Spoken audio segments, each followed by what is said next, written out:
सोचो अगर दोस्तों हमारा मन खाली हो जाए तो हम उसमें कुछ ऐसे सकारात्मक विचार डाल सकते हैं जिससे हमारे मन की बकबक खत्म हो जाए।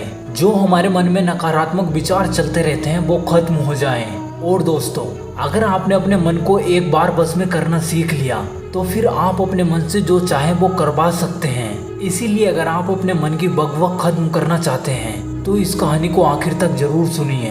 प्राचीन काल की बात है, एक नगर में सुमेश नाम का एक लड़का रहता था। उसकी एक सबसे बड़ी समस्या थी और उसकी समस्या यही थी कि उसका मन कभी शांत नहीं रहता था। उसके मन की बकबक कभी खत्म नहीं होती थी। उसका मन हर समय भटकता रहता था। उसके मन में नकारात्मक विचार हर समय चलते रहते थे। वो अपने मन को काबू करना चाहता था पर वो नहीं कर पाता था। वो किसी काम की शुरुआत कुछ अच्छा सोचकर करता था परंतु उसके साथ बुरा हो जाता था।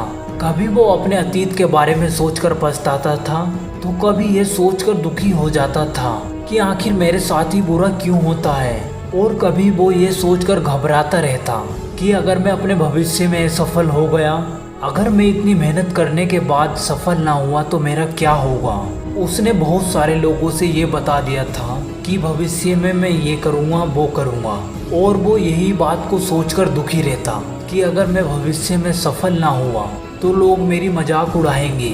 उसका मन नकारात्मक विचारों से पूरी तरह भर चुका था। वो कभी किसी बात को लेकर दुखी होता तो कभी किसी और बात को। उसके मन में नकारात्मक विचार हमेशा आते रहते थे। सुमेश उन नकारात्मक विचारों से मुक्ति पाना चाहता था। वो हमेशा यही सोचता रहता कि आखिर मैं अपने मन में नकारात्मक विचारों को आने से कैसे रोकूं। दिन पे दिन वो इस बात को लेकर चिंता में डूबा रहता। इसीलिए वो बहुत ज़्यादा परेशान हो गया था। फिर उससे एक दिन किसी ने बताया कि यहाँ पास के जंगल में एक बौद्ध ऋषि रहते हैं, तुम उनके पास जाओ, वो तुम्हारी मानसिक समस्याओं का हल जरूर बताएंगे। ये सुनकर ही सुमेश तुरंत उन बौद्ध ऋषि के पास चला जाता है और फिर सुमेश अपनी मानसिक समस्या उन बौद्ध ऋषि से बताता है और बौद्ध ऋषि भी उसकी बात को ध्यान से सुन लेते हैं। फिर बौद्ध ऋषि उससे कहते हैं कि तुम मुझसे क्या चाहते हो। सुमेश बौद्ध ऋषि से बताता है कि हे गुरुदेव, मेरे मन में नकारात्मक विचार हमेशा चलते रहते हैं। मेरा मन शांत नहीं रहता। मैं हर समय कुछ न कुछ सोचता रहता हूँ। मैं आपसे ये जानना चाहता हूँ कि आखिर मैं अपने मन को खाली कैसे करूँ और अपने मन को शांत कैसे रखूँ। मेरा मन शांत रहता ही नहीं है और मेरा मन नकारात्मक विचारों से हर समय भरा रहता है। मेरा ध्यान एक चीज पर लग ही नहीं पाता है।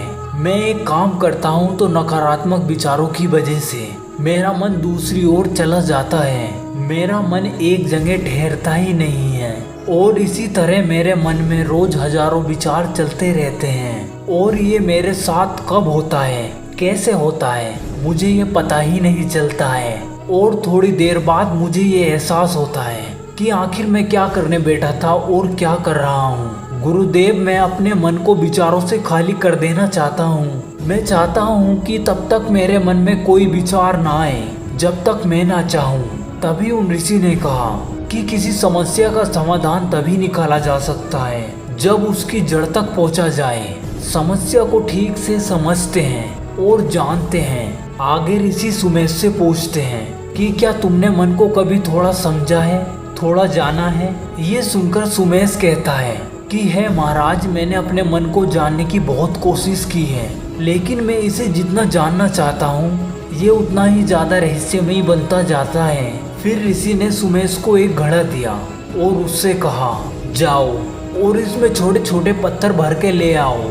सुमेश वहाँ से घड़ा लेकर चला जाता है और छोटे छोटे पत्थरों से घड़े को भरकर ले आता है और घड़े को लाकर बौद्ध ऋषि के पास रख देता है। फिर बौद्ध ऋषि ने कहा, तुम इस घड़े को अपना मन समझो और इस घड़े में भरे पत्थरों को अपने विचार समझो। अब इस घड़े में और पत्थर डालो। फिर उस युवक ने उस घड़े में और पत्थर डालना शुरू किया। एक दो पत्थर डालने के बाद पत्थर घड़े से नीचे गिरने लगे क्योंकि घड़ा पहले से भरा हुआ था। बौद्ध ऋषि ने कहा, ठहरो, घड़ा भर चुका है, पत्थर नीचे गिर रहे हैं क्योंकि यह एक घड़ा है। इसमें जो पत्थर आ सकते थे वो आ गए हैं। अब इसमें और पत्थर नहीं आ सकते। अगर इसमें और पत्थर डालने हैं तो पहले वाले पत्थरों को निकालना होगा। ये सुनकर उस युवक ने कहा, हे गुरुदेव, मैं आपकी बात समझ गया हूँ कि आप मुझे क्या बताना चाहते हैं। हमें अपने मन को विचारों से ही खाली कर देना चाहिए। सुमेश की ये बात सुनकर बौद्ध ऋषि मुस्कुराने लगे और कहा, पहले मेरी बात तो सुन लो, बाद में मन को खाली कर लेना। फिर बौद्ध ऋषि ने कहा, हमारा मन बिल्कुल घड़े से उल्टा है, क्योंकि तुम घड़े को पत्थरों से भर सकते हो, लेकिन मन को विचारों से नहीं भर पाओगे, क्योंकि मन तो हमेशा खाली रहता है। यह सुनकर उस युवक ने कहा, हे गुरुदेव, मुझे आपकी बात समझ नहीं आ रही है। मन अगर खाली रहता है तो हम उसे खाली क्यों करना चाहते हैं? फिर मन को खाली करने की क्या ही आवश्यकता है? फिर बौद्ध ऋषि ने उससे कहा, घड़े से एक एक पत्थर कर कर बाहर निकालो। और सुमेश ने ऐसा ही किया। वो एक एक पत्थर को घड़े से बाहर निकालता रहा और अंततः घड़ा खाली हो गया। तब बौद्ध ऋषि ने सुमेश से कहा, देखा तुमने, जब तुमने एक एक पत्थर करके घड़े से बाहर निकाला तो घड़ा खाली हो गया। अब तुम इसमें दूसरे पत्थर डाल सकते हो या फिर से वही पत्थर डाल सकते हो। इस घड़े को आधा भर सकते हो या फिर पूरा भर सकते हो। फिर वो युवक बोला कि गुरुदेव, मैं भी यही कह रहा हूँ कि घड़े को खाली किया जा सकता है, लेकिन गुरुदेव, मैं अपने मन को खाली कैसे करूँ? बौद्ध ऋषि ने कहा, इस घड़े में एक पत्थर डालो और दो निकालो। ये सुनकर उस युवक ने कहा कि गुरुदेव, ये कैसे हो सकता है? जब घड़े में एक पत्थर होगा तो एक ही निकलेगा, दो कैसे निकल सकते हैं? ऐसा नहीं हो सकता। तब गुरुदेव कहते हैं कि ऐसा ही करो, दो पत्थर डालो और चार निकालो। तब सुमेश ने कहा कि महाराज, ये कोई चमत्कारिक घड़ा तो है नहीं कि एक डालो दो निकल आएंगे या फिर दो डालो चार निकल आएंगे। तब बौद्ध ऋषि ने कहा, ये घड़ा तो चमत्कारी नहीं है, लेकिन तुम्हारा मन तो चमत्कारी है। उसमें से अगर तुम एक विचार निकालते हो तो दो विचार साथ आते हैं, और जब तुम उन दो विचारों को पकड़ते हो तो चार विचार निकलते हैं, और ऐसे करते करते विचारों की एक लंबी श्रृंखला बन जाती है, और फिर तुम कहीं नहीं रुकते हो, एक के बाद एक विचार निकालते जाते हो। घड़ा तो पत्थरों से भर जाएगा, लेकिन तुम्हारा मन कभी विचारों से नहीं भरता। वह हमेशा खाली है, लेकिन वह कभी खाली नहीं करता। यह इस मन की माया है। फिर उस युवक ने कहा कि गुरुदेव, मैं आपकी बात समझ रहा हूँ। क्या मैं हमेशा मन की माया जाल में फंसा रहूँगा? क्या मन की इस माया जाल से निकलने का कोई रास्ता नहीं है? फिर बौद्ध ऋषि ने कहा कि इस घड़े में आधे पत्थर भर दो। फिर उस युवक ने ऐसा ही किया। फिर बौद्ध ऋषि ने कहा कि इन पत्थरों में से एक पत्थर निकालो और उसकी छोटी सी मूर्ति बनाकर मुझे दे दो। मैं जानता हूँ तुम एक बहुत अच्छे कलाकार हो। तब सुमेश ने एक पत्थर निकाला और वो उसे ऋषि के सामने ही तराशने लगा। फिर उसे वह पत्थर अच्छा नहीं लगा। फिर उसने दूसरा पत्थर निकाला, वह पत्थर भी उसे अच्छा नहीं लगा। एक एक करके उसने सारे पत्थर निकाल दिए। बौद्ध ऋषि उसे ध्यान से देख रहे थे। फिर बौद्ध ऋषि ने उससे कहा, तुमने जो सबसे पहले पत्थर निकाला था उसे तराशो, उससे अच्छा कोई पत्थर नहीं है, और यही एक पत्थर तुम्हारे पास है। जैसे गुरुदेव ने कहा, उसने उस पत्थर को तराशना शुरू कर दिया और उसने उस पत्थर से एक बहुत ही सुंदर मूर्ति बनाई और बौद्ध ऋषि को भेंट की। और उसने गुरुदेव से कहा, हे गुरुदेव, इस पत्थर से इतनी सुंदर मूर्ति बन सकती है, मैं यह सोच भी नहीं सकता था। तब गुरुदेव ने उससे कहा, जब तुम्हारे पास कोई दूसरा विकल्प नहीं होता तब हम अपनी सारी ऊर्जा उसी विकल्प में लगा देते हैं और उसे ही बेहतर बनाते हैं। और जब हमारे पास कई सारे विकल्प होते हैं तब हम पत्थर चुनते भी नहीं हैं और मूर्ति बनती भी नहीं है।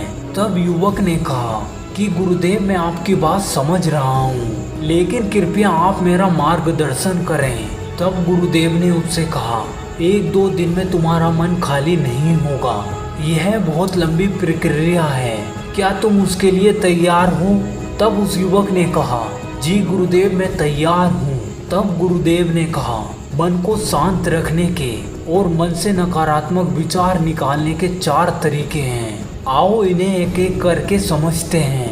पहला तरीका है कि ऐसे लोगों का साथ छोड़ दो जो तुम्हें कमजोर, पिछड़ा या फिर बेवकूफ़ समझते हैं। अक्सर हमारे आसपास ऐसे लोग होते ही हैं जो पद और धन में हमसे उच्च हों। वो आपकी कीमत नहीं समझते हैं, वो आपको हर जगह नीचा दिखाना चाहते हैं। तो ऐसे लोगों से दूर ही रहना चाहिए। फिर ऋषि दूसरा तरीका बताते हुए कहते हैं कि तुम बहुत ही कम लोगों को अपना मित्र बनाओ। ऐसे लोगों को ही अपना मित्र बनाओ जिनसे तुम कुछ सीख सकते हो, जिनकी तुम इज्जत कर सकते हो, जो तुम्हारी भावनाओं को समझ सकते हैं, जिनकी सोच तुमसे मेल खाती हो, जो जीवन में आगे बढ़ने में तुम्हारी सहायता करें। हमारे जीवन में हमारे माँ बाप के बाद हमारे मित्रों का ही योगदान होता है। इसीलिए मित्रों का सही होना बहुत ही आवश्यक है। तुमने ये जरूर सुना होगा कि इंसान जैसे लोगों के साथ रहता है वैसा वो बन जाता है। अगर तुम अच्छे लोगों के साथ रहोगे तो अच्छे बन जाओगे, और यदि तुम बुरे लोगों के साथ रहते हो तो तुम बुरे बन जाते हो। फिर बौद्ध ऋषि तीसरा तरीका बताते हुए कहते हैं कि वर्तमान में रहकर अपने भविष्य को सुधारा जा सकता है। तुम अतीत के बारे में सोचकर अपने आप को चिंता से घेरते हो, इसीलिए वर्तमान में जीना सीखो, अतीत के बारे में मत सोचो। और गुरुदेव कहते हैं भविष्य की चिंता मत करो। एक भाषा में बोले तो कर्म करो, फल की चिंता मत करो। अगर आप अपने मन में सकारात्मक विचार रखते हैं, खुद को समझकर और मन को शांत रखकर जिंदगी जीते हैं तो आप अपने मकसद में जरूर सफल होंगे।